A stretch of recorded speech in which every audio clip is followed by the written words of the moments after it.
তো এখানে আমি কলা বড়া বানাবো। এখানে আমি চাউলের ময়দা আর গমের ময়দা নিয়ে নিয়েছি, আর এখানে আমি এখন কলা ছুলে নেব। আসসালামু আলাইকুম, কেমন আছেন আপনারা? আশা করি ভালো আছেন। আমরাও আলহামদুলিল্লাহ সুস্থ আছি, ভালো আছি। তো বাসায় কলা নিয়ে আসলে কলা যখন শেষ হয় না, দেখা যাচ্ছে যে নষ্ট হয়ে যায়, তখন এইভাবে ছুলে কলার বড়া বানাইলেই কিন্তু শেষ হয়ে যায়। আর এগুলো কিন্তু বেশি পাকা কলা দিয়ে বানালেই ভালো হয়।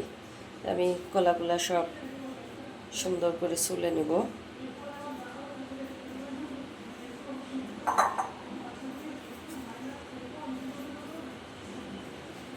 এখানে কলা নিয়েছি আমি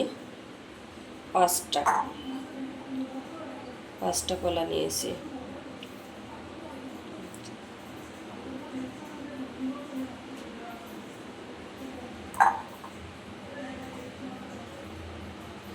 তো কলাগুলা খুব ভালো করে ছুলে নেওয়া হয়ে গিয়েছে। এখন আমি দিয়ে দেবো চিনি। চিনিটা আপনারা যে যেমন মিষ্টি খান সেইভাবে দিবেন। আমি এখানে লাল চিনিটা দিচ্ছি, কারণ আমি লাল চিনিটাই খাওয়া হয় আমার বেশি, আমি ওই জন্য লাল চিনিটাই দিচ্ছি। দিয়ে দিলাম লবণ, অল্প পরিমাণে 1 চিমটি পরিমাণ লবণ দিয়ে দিলাম। এখন আমি সুন্দর করে হাত দিয়ে মাখিয়ে নেব। আমি এখন হাত দিয়ে খুব ভালো করে মাখিয়ে নেব। যে যেইভাবে পারেন হাত দিয়ে চামচ দিয়ে সেইভাবে মাখিয়ে নেবেন। আমার মনে হয় হাতটাই বেশি ভালো হয়, হাত দিয়ে মাখানোটা। আমি এই যে হাত দিয়ে খুব সুন্দর করে মাখিয়ে নেব, যেন কোনো দলা দলা ভাব না থাকে। এটা বানানো এমন কোনো কঠিন না, খুব সহজ, কিন্তু খেতে অনেক মজা হয়।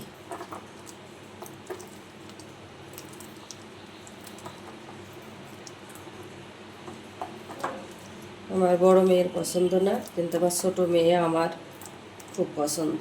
আমার ছোট মেয়ে খুব খায় এসব। তালের বড়াও ছোট মেয়ের খুব পছন্দ।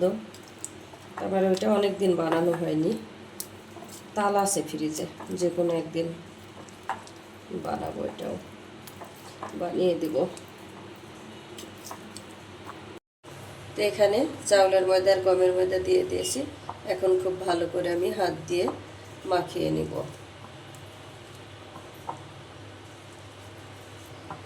আমার বাটিটা মনে হয় ছোট হয়েছে।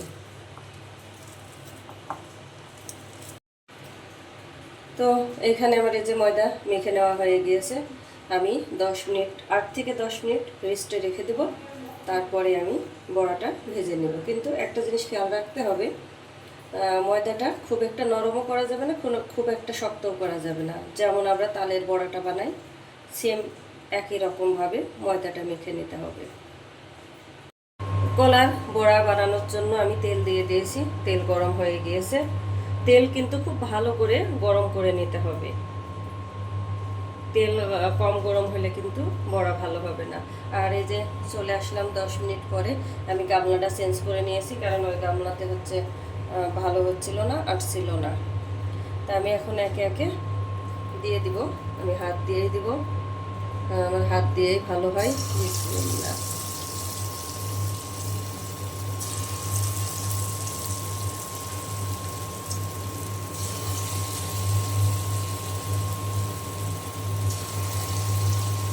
ডুবো তেলে ভাজতে হবে, ডুবো তেলে ভাজলে ভালো হয়।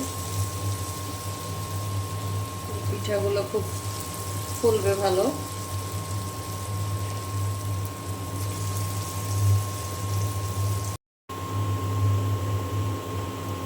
আমার সব কটা দেওয়া হয়ে গিয়েছে। এখন আমি খুব ভালো করে ভেজে নেব। আর এখানে হচ্ছে লাল চিনিটা ব্যবহার করেছি, তো ওই জন্য একটু কালো কালো দেখা যাচ্ছে। তো আমার এই যে এগুলা ভেজে নেওয়া হয়ে গিয়েছে, আমি উঠিয়ে নিলাম। একটা টিস্যুর উপরে রেখে দিলাম, কারণ তেলটা তাহলে শুষে নেবে।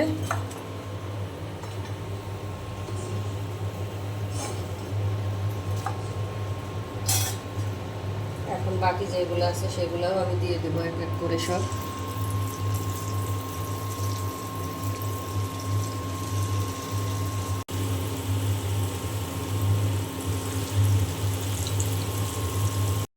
তো এইখানে আমার এই যে আরও আরেকবার ভেজে নেওয়া হয়ে গিয়েছে। আর প্রথমে যেই কয়টা উঠাইছিলাম ওই কয়টা খাওয়া শেষ হয়ে গিয়েছে। আমিও খেয়েছি, ছোটো মেয়ে খেয়েছে, বড় মেয়েও খেয়েছে। দু একটা গরম গরম খেতে কিন্তু অসাধারণ টেস্ট লাগছে, ভালো লাগছে।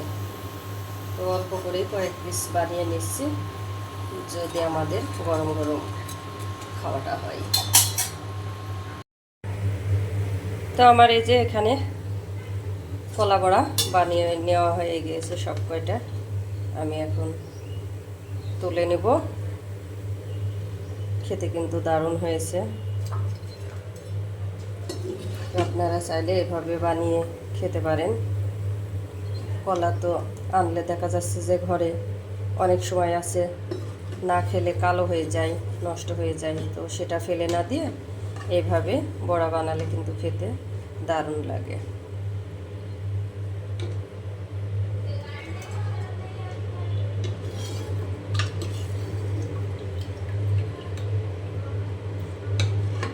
তেলটা ভালো করে ছড়িয়ে উঠিয়ে নিলাম সব কয়টা।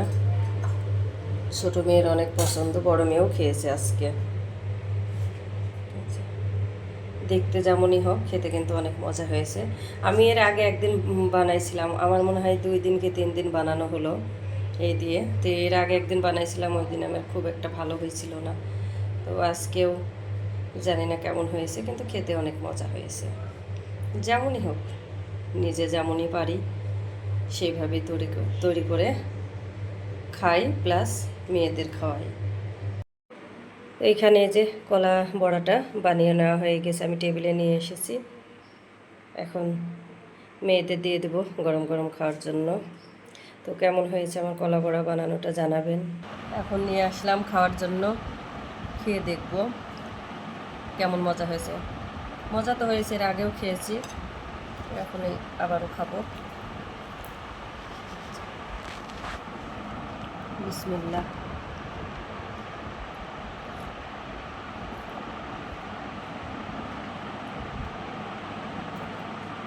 মজা, অনেক মজা। গরম গরম খেতে কিন্তু অনেক মজা। তো আপনারাও এভাবে বানিয়ে খাবেন।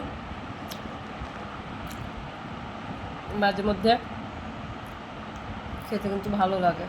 বড়া খেতে খেতে আপনাদের কাছ থেকে আজকে বিদায় নিব। আমার বড়া বানানো কেমন হয়েছে জানাবেন, আর আমার পাশে থাকবেন। আমার চ্যানেলটি সাবস্ক্রাইব করবেন, লাইক করবেন, শেয়ার করবেন। আমিও সবার পাশে আছি, সবাইকে সাপোর্ট করবো ইনশাল্লাহ। যারা নতুন নতুন জয়েন্ট হচ্ছেন, যেসব আপু ভাইয়ারা ওয়েট করবেন, আমি ইউটিউবের নিয়ম মেনে আপনাদের ভিডিওতে চলে যাব। আর আমার কথা কাজের মধ্যে যদি কোনো ভুল ত্রুটি হয়, ভুলটা ধরিয়ে দিবেন, আমি শুধরে নেওয়ার চেষ্টা করব। আমার সাধারণ সাদাবাটা লাইফস্টাইল, খুব সিম্পল আমার কাজকর্ম। আমি যেভাবে চলাফেরা করি, আমি সেভাবে আপনাদের সামনে উপস্থাপনা করি। আমি এক্সট্রা করে কিছু দেখানোর জন্য আমি করি না, কোনো রং সং জীবনযাপন করি না, খুব সাদাবাটা জীবনযাপন আমার। তো ওই ভিডিও যদি ভালো লাগে, আমার সাথে আপনারা আমার চ্যানেলটি সাবস্ক্রাইব করে থেকে যেতে পারেন। তো অনেক কথাই বলে ফেললাম। আসসালামু আলাইকুম।